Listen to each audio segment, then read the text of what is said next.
Welcome to Did She Really Say That? The podcast for women who are done following the traditional business rules that don't serve us. I am your host, Katrina Van Out-Housden, and in every episode, we break down what it really takes to scale your business as a woman. No burnout, no BS, no apologies. So if you're ready to discover how your natural female intelligence can become your biggest and most authentic advantage, grab your free guide at createherplanner.com/free. Now let's dive into today's episode. Well, I was super excited to meet with Jennifer Hancock and have a conversation about humanism. And now you're going to sit here and think to yourself, what the heck is humanism?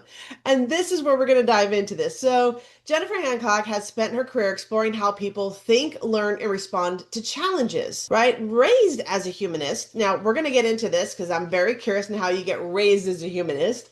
Her journey into behavioral psychology began in college while training dolphins in Hawaii, right? This is where she learned firsthand how behavior is shaped through reinforcement and response. And I really like this because it touches upon how if we can control our response, if we can understand our meaning that we're making to something, a lot of things begin to change, right? So the combination of humanism and behavioral science, so this is all backed by science, we're not throwing fluff up in the air, ladies, has fueled her lifelong passion for understanding how we can master our minds to navigate life with clarity and purpose. Did you just breathe a sigh of relief for women? Because that is what we want, right? She is an author, a speaker, and a behavioral science expert. Jennifer teaches people how to manage change, handle difficult individuals. This is something we're going to dive into, something around bullying, and lead with integrity, which I think we all want of a leader, specializing in ending bullying and harassment and advancing the humanistic leadership movement that she has created. So, Jennifer, thank you so much for saying yes to being on our podcast and welcome to the show. Sure. Thanks for having me. And just for the record, I did say no at first because I say no a lot. But you convinced me. We had a really great conversation. I thought, oh yeah, no, this will be fun. This will be fun because I think it's really interesting when we talk about what humanism is. Let's start there because I have a feeling a lot of our listeners in our audience, both yours and mine, are sitting here going, okay, remind me again or tell me for the first time, what is humanism and why are you focusing on this as a philosophy? Sure. So humanism arises in every culture and in every time. Every place that we have written language, we have philosophers basically giving us the same prescription for life. Yeah. Be a good person, right? It's not rocket science. Be compassionate, be responsible, and, don't be a jerk. Right. Simple as that. Don't be a jerk, people. Come on. Right, exactly. And so, I didn't start the humanistic leadership movement. It's always been there. Like if you read Marcus Aurelius, you're going to be reading humanistic thoughts about leadership, right? And self-management. I mean, Marcus Aurelius is all about self-management because you can't do leadership well. You can do leadership poorly, but you can't do it well without self-management. And so that's why Marcus Aurelius spends so much time on that. So the humanist movement arises in the late 1800s when people decide that they need a non-religious alternative to religion to, focus on just the be good part and like get rid of all the noise that accompanies organized religion. Because a lot of organized religions, let's face it, they're grifts. So, and I'm going to agree with that. So for all of our listeners, this might trigger some of you. And by all means, if you choose to turn this off right now, you're going to miss out on some really great content beyond this one little blurb here. Right. But there has been a lot of conversation around religion and church, and I'm finding that as a common conversation and thread with a lot of women, to be honest. So like you definitely are pointing to something I'm hearing a lot in the background of a lot of the conversations I'm having with women. So And notice I didn't say anything about belief. no.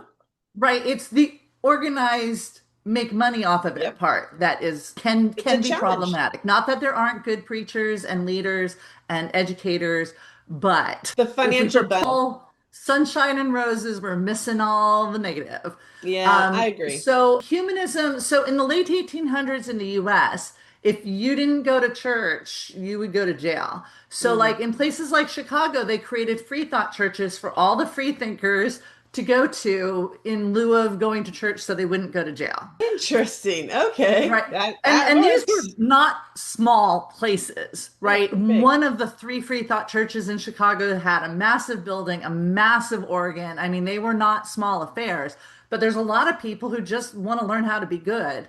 Mm, And that's it. And so when you think of being good just for the sake of being good, you're talking about what it means to be a good human being yeah. because we can't really be good alligators as much as we might want to. Or We're not going to dolphins. make a very good fish. We're not going to make a good squirrel. We're not going to, I'd love to be a butterfly, not going to make a good butterfly. We can be good humans though. So what does that mean? I like to say humanism is the applied study of what it means to be a good human being because it's not just talking about ethics, it's about how do you actually do it in reality when people around you maybe aren't.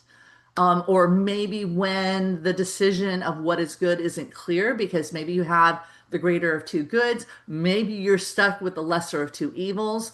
One of my favorite quotes from a Indian movie, Fauna, is true morality is not the choice between good and evil. It's choosing the greater of two goods or the lesser of two evils. If you're not prepared to make those choices in reality, Right. then your morality is failing you. Yeah, I could see that for sure because we always try to be good, and every of us has a version of good, right?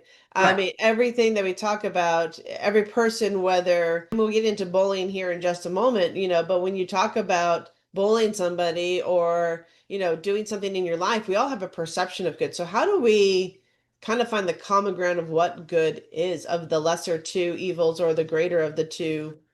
Choices. How do we start making that distinction? Well, and that's the hard part, right? And people would rather not do it. So there's big debates over situational ethics versus ultimate ethics or static ethics.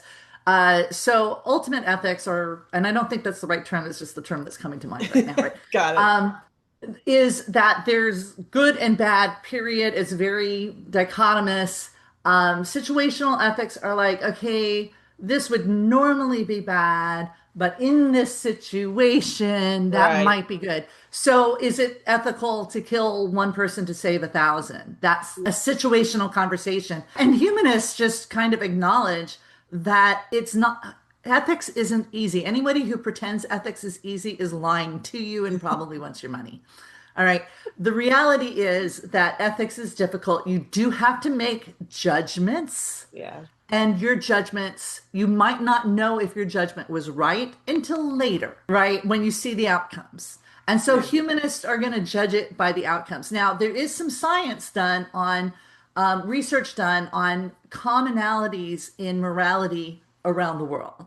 And it Okay. turns out that compassion tops the list. Like, if you think, so the golden rule, people always seem to misunderstand do unto others as you'd have them do unto you. So, I want you to start by thinking about how you want other people to treat you. What makes your life easier? Well, if people are telling you the truth, that makes your life easier because now you have facts you can decide, what to do about. Are they being compassionate with you? Are they treating you with dignity and compassion? Yes or no? If they are, that makes your life easier. If they're not, it's going to hurt. Are they responsible? Are they going to do what they say they're going to do? That would make your life easier, as opposed to people who are not reliable and not responsible who make your life harder. Well, those are the three. Like I call that the true holy trinity of humanism: compassion, responsibility, and ethics, right? Which includes being honest. And if people treat you that way, your life is going to be easier. If people don't treat you with that, if they're missing one of those three, they're going to make your life harder.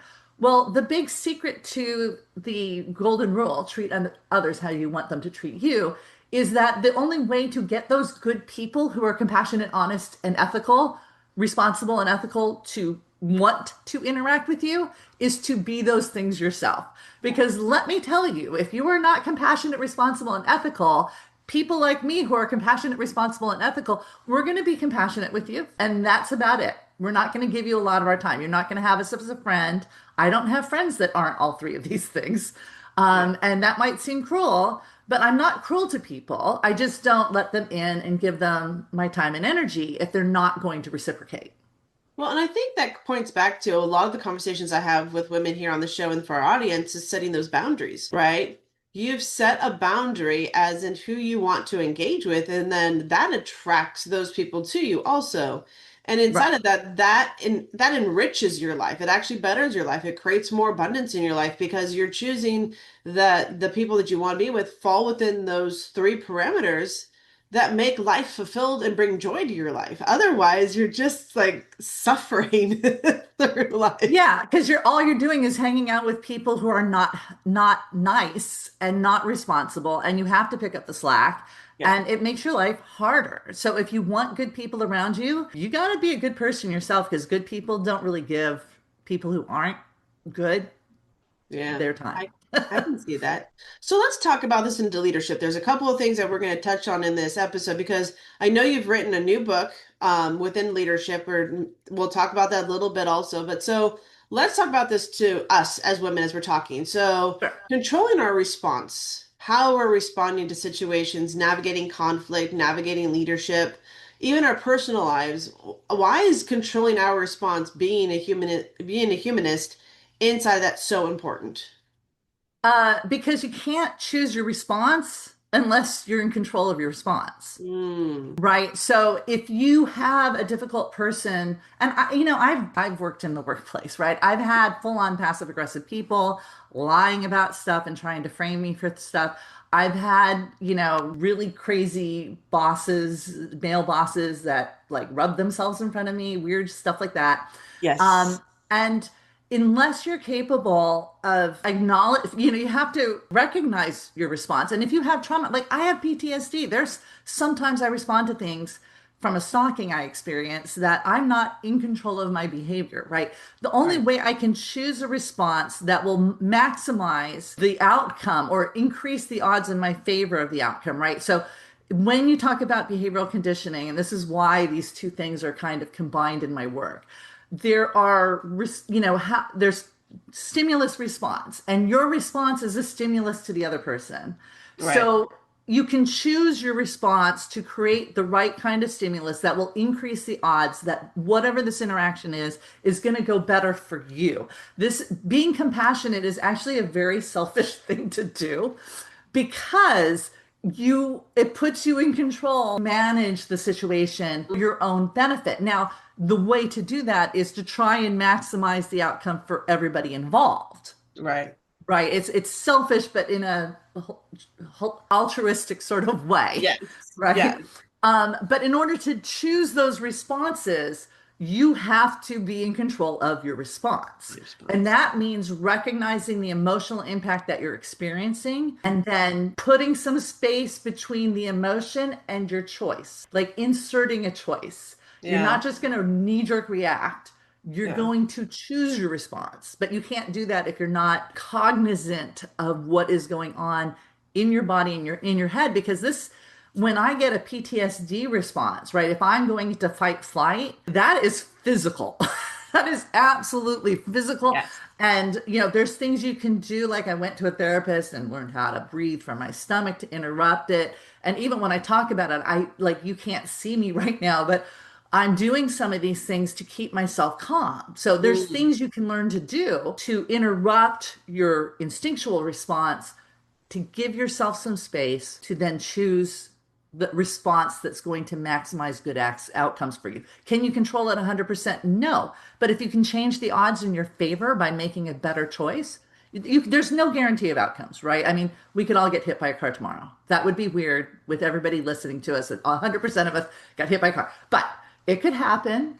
So there's no guarantees, but if you can flip the odds in your favor over time, over the multitude of decisions that you're making every day, you're increasing the odds that more good is going to happen and less bad is going to happen mm. overall. Yeah, And I that's got worth doing. That is it is. absolutely worth doing. The work is worth doing because there was something that happened to me, and I'll bring up real quick short story on here. So I had gone through definitely some personal development around this kind of conversation, and so I was over at a friend's house, and we were doing some work. I was actually there as it was a co-working type of event. So I was working with two other colleagues at one of their houses, and one was in his office, and the other one was out there with me. We were on the dining room table, and the colleague that I was with was asked by the other colleague, say, "Hey, can you join me in here? We got some things to discuss." And what was interesting is when the door closed, it actually slammed. And so my instant reaction is I grew up with screaming and yelling and door slamming as an anger issue, an upset, something else, right? And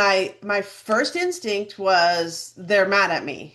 right? Hence the door slamming. Like now it's all about me. Whatever's going on behind this closed door, I'm the cause of.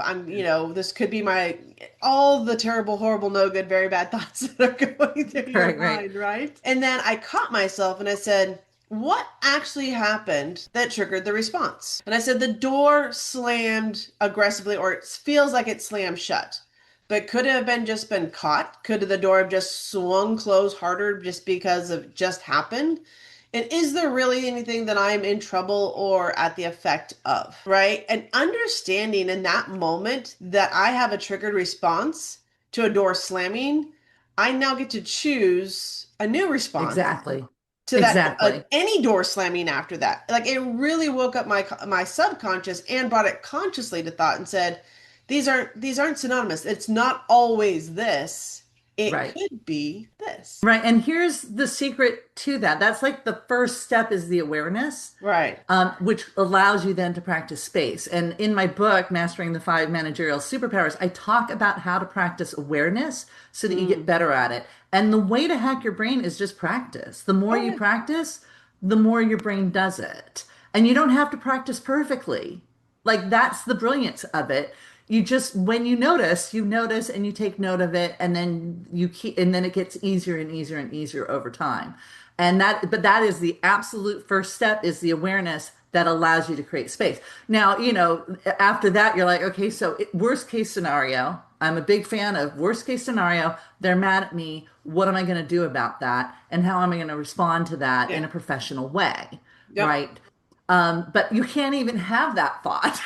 Yeah, because I'm so worried about everything else that's going on, and it's going to be an emotional reaction Right. based on past perceived events that Right. aren't taking place currently in that present moment. That's right. And Yeah. so when we transfer this to like entrepreneurship, leadership of teams, like if you want to be a good leader and not an abusive leader, you need to not knee-jerk respond to your triggers with your employees. Now, it's entirely possible they are being jerks, but most of the time, I mean, I do a lot of harassment and bullying, and most of the time when I talk to people, it was a misunderstanding. Like it's not always a misunderstanding. There are some really crappy people out there, but I'd say like 8 or 9 times out of 10, it's a misunderstanding. Yeah. And I And think that's why compassion is your first correction, right? For yourself, for having this trigger, because let's face it, it's not pleasant to be triggered, right? So yeah, you need to start with compassion for yourself and then extend it to the other person to understand that they don't know your back and like unless they're your family, right? They really don't know your triggers and yeah, they have their own things going on. yep, Often if someone doesn't respond to you, you're like, what's going on? Are they mad or whatnot? But they have their own stuff going on. And yep, extending that compassion to them that they might be triggered, that you yeah, might have innocently done something to trigger them, or something off stage that has nothing to do with this current interaction is causing them to respond. Like maybe they got a text that their kid has the flu or something. You don't yeah, know, right? Maybe their dad died 2 days ago and they're just not yeah, in a good space. You don't know. So extending compassion to yourself and then to the other people helps you then choose your response to be grounded in dignity and compassion. You're going to behave with dignity by extending them dignity and compassion. And that solves like 90% of everything that's going on. so true. So, and I think when we talk about, the knowing yourself, I think also as women, saying no is a hard thing for us to do. We are a Yeah. yes pleasing culture of women. And I know when we say no, it might feel it comes across in our body that we're rejecting or harming or hurting or but how does saying no, I don't want to do this, right? How does no, innovate solutions? Sure. So, a lot of it for me was just, personal. Like I'm a self-employed individual, right? And if you're trying to do anything, right, you got to do marketing, you got to do the accounting, you got to like create the content, you got to find customers, and so. I have a to-do list that's a mile long, and I'm sure like almost everybody listening to this probably does too, right? Yeah. And so a lot of what started this was me looking at my to-do list going, no, I don't want to do that. I'm not going to do that today. I'm not going to do that today. No, I'm going to put this a month from now. And if it's still an issue, maybe I'll deal with it then. Right. Yeah. So I started by practicing, and you're going to hear me say this a lot, practicing saying no for myself in a very safe space because it's just me. I'm saying no to my to-do list, which is mechanical. It's on the computer screen. Yeah. And once you start doing that, it becomes easier because no isn't. So a lot of us experience no as a punishable thing, Rejection. Yeah. right? Like we're running to a cliff and our parents scream, oh, and when we stop and turn around, they're completely freaked out because we're running to a cliff. My mom was actually quite good about this. I almost toddled off the North Rim of the Grand Canyon when I was little, and someone intercepted me. So we experience no as not a delta, which Mm. is a behavioral term that is a signal to stop, that whatever's going on is not okay. We, as dolphin trainers, reward the no. Okay.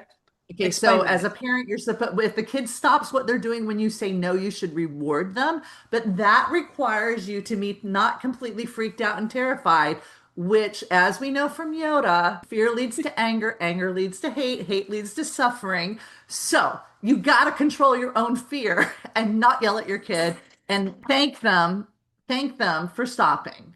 Yeah. Like reward them. Good kid. Thank you for stopping. Right. But a lot of us experience no as a negative thing. We have negative associations for it. It should never have negative associations.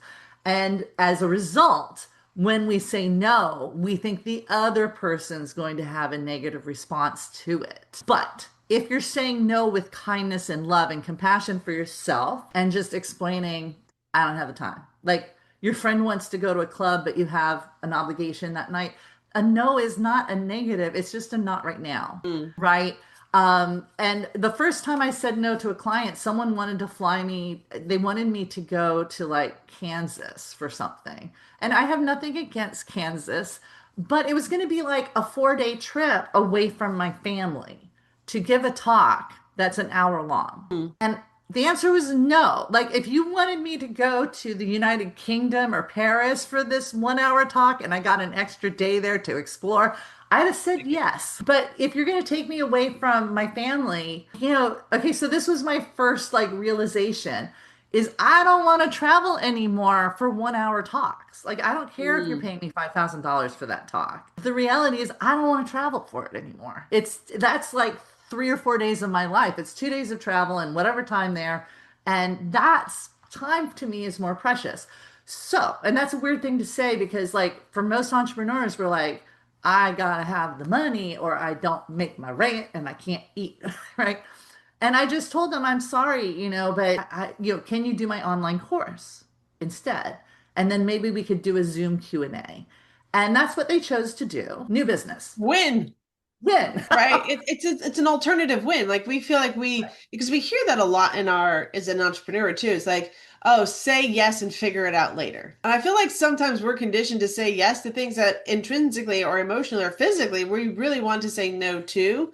But Yeah. because we've been planted this seed that as an entrepreneur, as you're building your business, as you're going, say yes and figure out, what to do next, kind of a thing. And I think there's a place for that. I do think there's a place for saying yes to certain things, but I feel like the yes for women, when we hear that, it just becomes another to the already amount of yeses that we're doing throughout our day and all the little micro Right. decisions that we're making.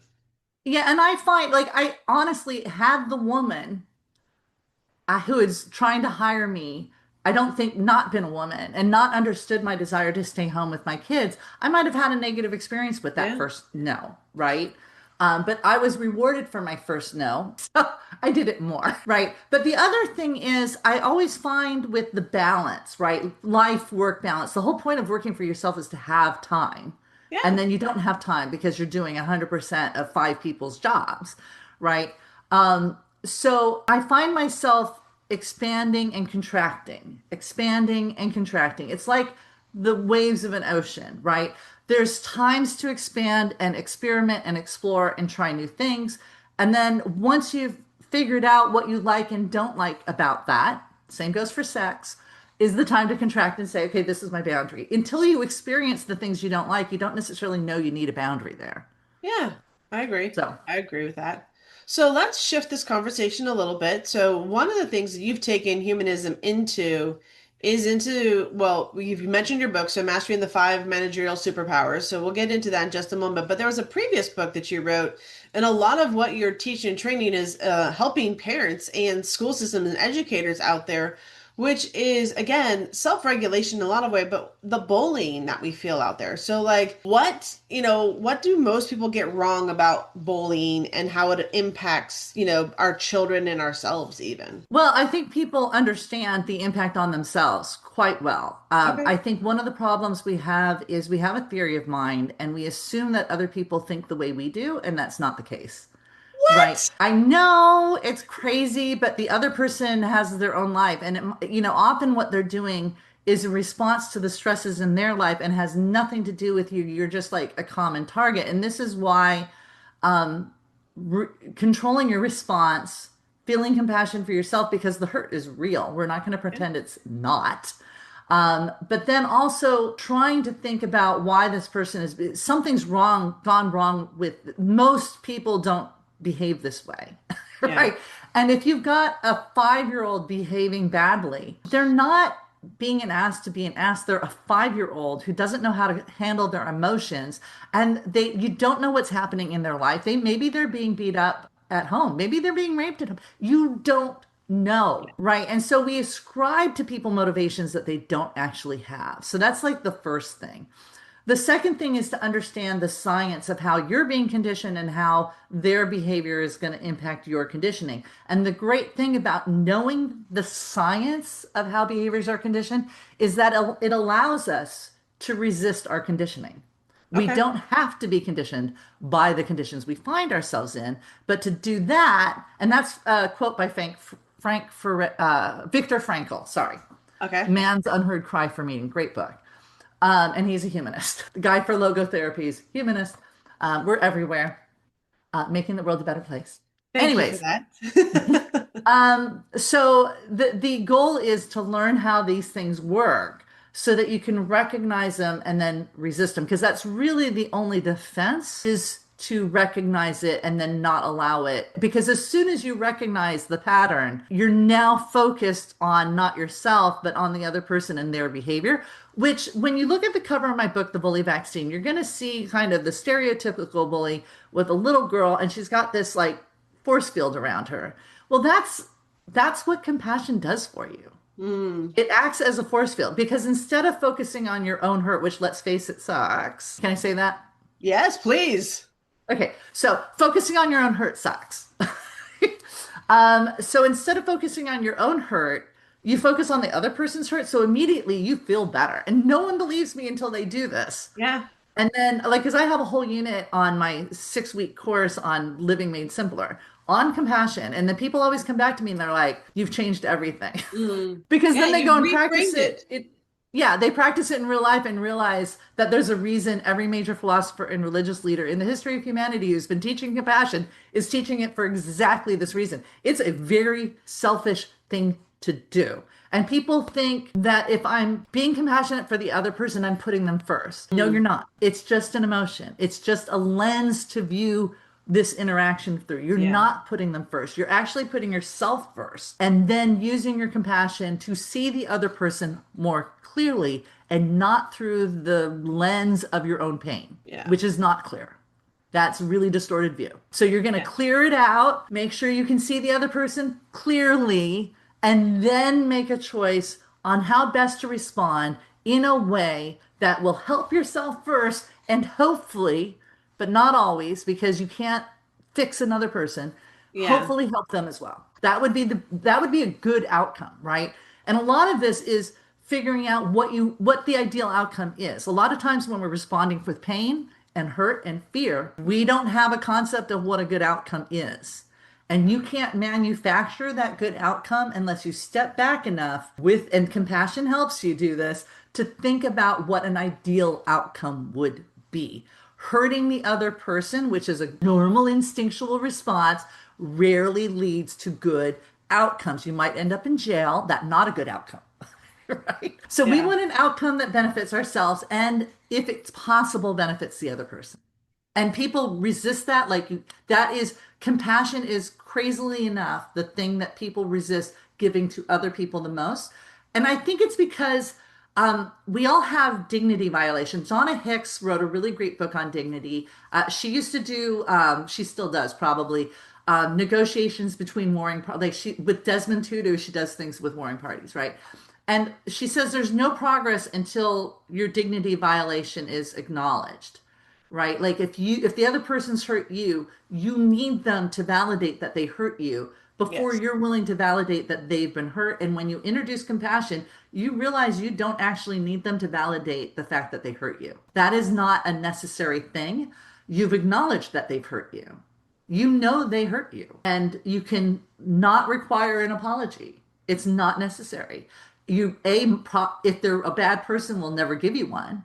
If they're a good person, they eventually will, but only if you stop poking them too. Yeah, I think this is brilliant. I hope all of our listeners and I that you caught this because it is so profound that when we feel violated, when we feel like something in our that you've not justified our feeling first, it really is hard to strip away that lens and be compassionate to another person. So that is brilliant. And I hope you hit the replay and play that last like 5 minutes over and over again and just let it sink in. Because what Jennifer just shared with you is the ultimate transformation in humanism, I believe, because it points to, where we have to just be at that awareness that and bring that forward. So Jennifer, that was, and you're teaching this within like your book is called the Bully Vaccine Project, correct? Right.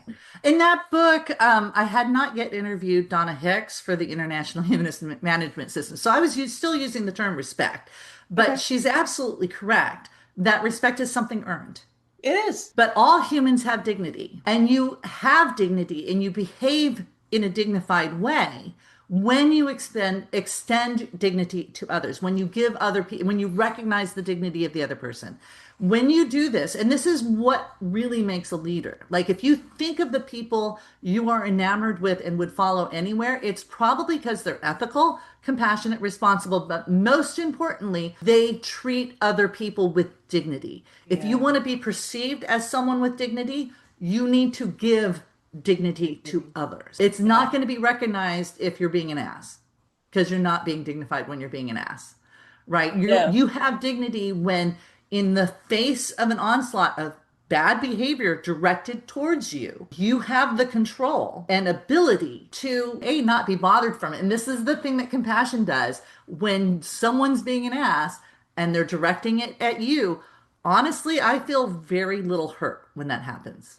Like I might have, if someone catches me off guard, like if I'm at the supermarket and I'm singing along to the music, and one time some guy went, "You have a horrible voice." Okay, so first I used to be a professional singer. I'm quite good. Um, but like it took me a few seconds because I was like, "What?"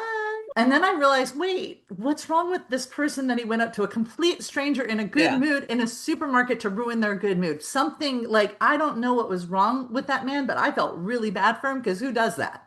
Right? Yeah. That took me about 5, 6 seconds. Now, when I started this, it could be days. Right? This Yes. is what practice does. I was not born with this ability to switch. I practice it, and the practicing makes it easier and easier and easier. But the first check is why am I feeling this? Yeah. And this is what the book Mastering the Five Superpowers kind of takes you through step by step what these practices are. And you can learn it. It's like very few people can't learn it. All right. But that's what this is happening. I don't really feel the hurt anymore because my focus is on the other person. And so I'm not hurting, they are. That's a Yeah. like, oh, that feels actually really good. And people are like, but they have this weird idea about what compassion is, but you're doing it for yourself. I can't help the man in the supermarket who's having a bad day, Yeah. right? But me responding to him with compassion and treating him as a full human being who's in pain, Yeah. maybe it helps a little bit. I don't know, but it helps me a lot. So, It does. I have a question around this because I've started getting into the world of dating, and I find when I date guys that don't have compassion, it is a turnoff for me. Like, because they'll be out, will be doing things, and how they treat other human beings is where if there is no compassion for what they may be going through, and it's almost like a negative talk that I hear. I that's like the automatics like, yeah, I don't think we're aligned in at all. So, but that Yeah, points back to no. what you said earlier, right? So compassion, responsibility, integrity, like those are the three that those are the people I want to be around. Right, exactly. And that's it. If someone's having a bad day, Hmm. right, that you can give them grace. Yeah. Right. But if they're just not capable, so a lot of people are transactional in their relationships, and there's different ideas of love. I got to do a paper with a bunch of really smart people. One of them was Rodolfo Ruffini in Italy, and he was telling us about all the different types of love. And some Mm. loves are, fraternal love, eros love. But the term that's important to the humanist is agapic love, love of the other, love of humanity. And the thing about fraternal love is all the other loves are very transactional. You need something in response for it. Otherwise, it Mm. doesn't feel even, right? But agapic love is just altruism. It's the love for the sake of love. And when people start practicing love for the sake of love without expectation of anything in return, it is absolutely 100% transformative, which is again why every famous philosopher and every famous religious figure you can think of who's remembered down through time, they were teaching compassion and love because it really is like transformative. And there's another crazy thing that happened to me as I practiced this. There came a point in time where there's no ugly people in the world anymore for me. Like Yeah. I can look at people and all of them in the great variety of humanity, tall, skinny, fat, whatever, missing teeth, doesn't matter. Unshowered because they're homeless, whatever. They all started looking beautiful to me Yeah. about 10 years ago. Like I'm 60 now. So this happened when I was 50. I was not born this way.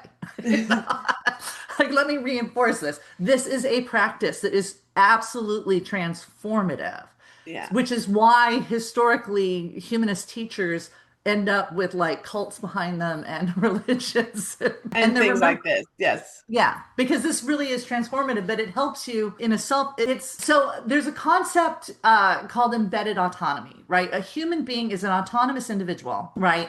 We are our own people. We're stuck in our own heads, but we are tribal animals. We've Yes. evolved to be in a tribe and we don't really survive well on our own. So we are embedded in a community. So the challenge is how can you be autonomous in your embedded community while recognizing the autonomy of other individuals? And a lot of our conflicts with other people are actually they didn't behave optimally for us. And that's why we're mad at them. We had this ideal in our head. If you've ever made plans and not told the other person what the plans are, and then you go to do the plans and they have their own ideas about what those plans might be, and then they get cranky at you because you didn't tell them the plans and didn't get their buy-in. That is like the problem of embedded autonomy, right? You have to acknowledge the autonomy of other individuals, at which point every interaction becomes consensual.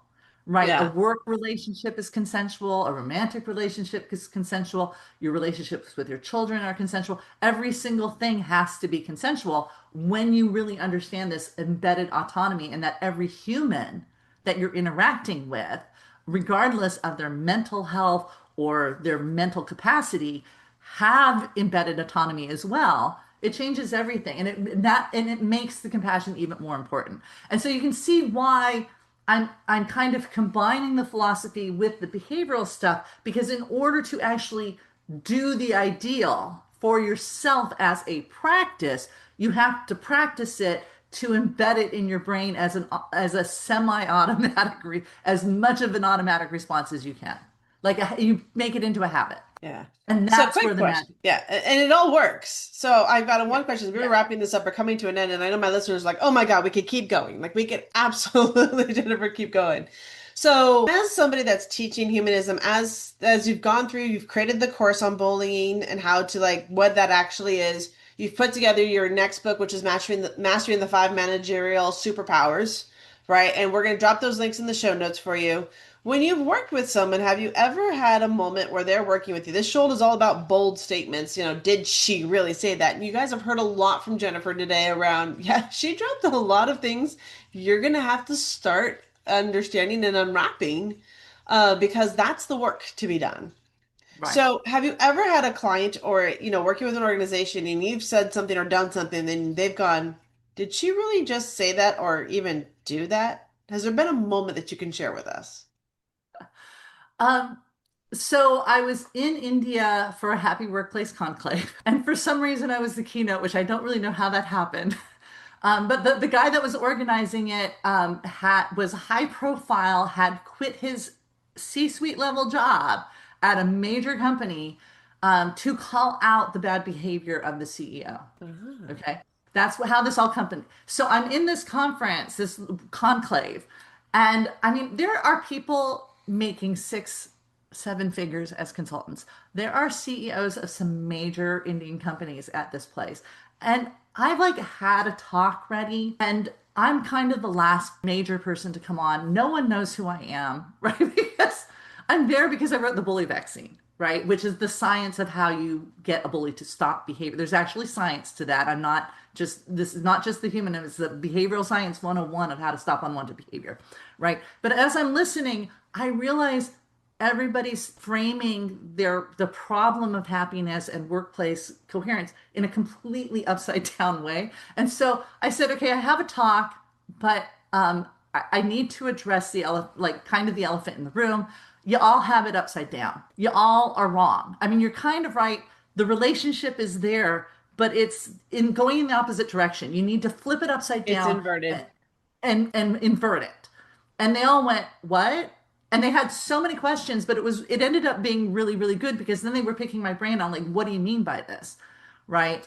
And I'm friends with all those people now, including the like seven-figure consultant who is in Japan, right? And like the lifestyle I wish I had, but I'm like unfortunately not really money driven. I have enough money. Like there is money there. Like that's how you know you're reaching people. But not like I don't have that. I'm never going to be a C-suite person, right? I talk to people. Anyways, so that was the moment. It was like, just trust your instinct. If they're upside Mm. down, you know, they're upside down. I was at a conference over New Year's and I was at a program on the future of America, and they had all these people up there and they were all talking. One of the questions asked was, people 50 years from now, what are they going to think about this? And they all said their bit, and none of them mentioned climate change. And I like raised my hand. I'm like, really? You don't think people 50 years from now are going to think about us and wonder why we didn't address climate change? It's the elephant in the room. Like, what all are you doing? So I think the lesson for that, for anybody listening, is say it. Just if it's so blindingly obvious, say it because it needs to be said. I was on a panel one time, make capitalism great. And I was like, I don't think you want me on this panel because I don't think capitalism has ever been great. It Mm. has the potential to be great, but we've never actually tried it. Like we've always excluded people from capitalism or exploited people for capitalism in the name of capital. Like, and so I said that I'm now friends with Nobel Prize winning economists and, you know, venture capitalists because they loved what I said. Yeah. It just changes, it reframes something that we're stuck in. And I truly Correct. believe that as women in our audience, we have the ability, probably faster than some, to really unstick the framework that we're stuck in. Right. Because a lot of us, if we start getting back into our bodies as women, when we start becoming our own awareness, when we understand what has been influenced, when you work with someone like Jennifer, and definitely get her books. I mean, just in understanding your own behavior, how to recondition the no as a positive instead of a negative, right? Yeah. It Those are should just be a delta that you positively reinforce. yeah. And so those were the options, right? Like those are the possibilities in following you and doing that. So in the show notes, there's two books that we're going to be mentioning. So the first one is The Bully Vaccine Project, correct? That's the first book. The first book is called The Bully Vaccine. All the materials except the book are free. So I have all these videos that explain the behavioral science of what's happening in these interactions. And once you understand that science, like I know I described the science well and applied it to bullying well because when people read it, they're like, oh, this is why women are at risk of violence when they leave an abusive relationship. Yes, it is. This is explains every bad police interaction. Yes, it does. Right, because behavior isn't a magical thing. Your brain is not a magical thing. It's a physical organ that Yes. does very specific things. And we've measured those specific things and we know how to manipulate it. And shocker, all that disinformation it's manipulating your brain, right? And it is. All There's the tons of disinformation out there. I call it myth information. I think there's Oh myth yeah, and information. There's it's a disinformation. coordinated brainwashing campaign. People don't realize that their thoughts are not actually their own, their thoughts are conditioned.